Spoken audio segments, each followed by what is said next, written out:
అందరూ busy life కనబడి పడిపోతారు. పొద్దున్న లేచి స్కూల్కి వెళ్ళడం, సాయంకాలం రావడం, చదవడం, ఓకే మళ్ళీ పని చేయడం, ఈ బిజీ లైఫ్ అలవాటు పడిపోతారు. కరెక్టే, నేను కాదన్ను, అదొక గిఫ్ట్, అది కూడా ఒక వరమే, that's also a gift. But ఆ బిజీ లైఫ్ ద్వారా గొప్ప అద్భుతాలు చేయడం అనేది జరగదు.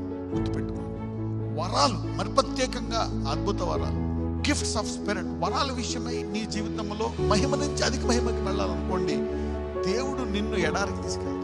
He will take you into an isolated wilderness place.